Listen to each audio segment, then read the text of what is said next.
This is one of the fastest cars in the world. It's a machine that goes from 0 to 60 in 2.5 seconds with a top speed of 254 miles per hour.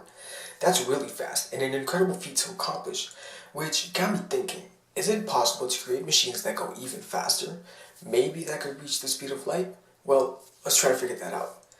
This is one of the most famous equations in the world, and even if you don't know what it means, you've probably memorized it since you were in elementary school. It basically describes objects with mass that aren't moving, but it's part of a bigger equation.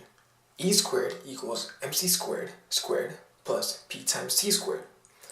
If you look at the structure, you'll see that it resembles something you've probably learned in middle school, the Pythagorean theorem. So to better visualize this equation, we could draw it as a right triangle. From this, we can see that when an object that isn't moving and thus p, or momentum, is equal to 0, we get E equals mc squared.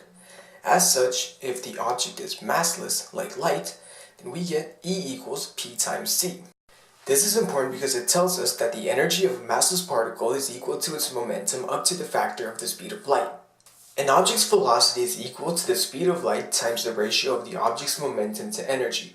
From this, we can see that as an object's momentum increases, the closer and closer it becomes to equaling its energy, thus making the ratio closer and closer to equaling 1, resulting in the object's speed getting closer and closer to the speed of light. But because of the object's mass, its momentum will always be a bit smaller than its energy. No matter how many times you try to increase an object's momentum, it will never reach a point where p times c equals its energy, and thus your velocity can never really reach the speed of light. So sadly, no object with mass can ever reach the speed of light, which is a bummer because that would make traveling back in time impossible.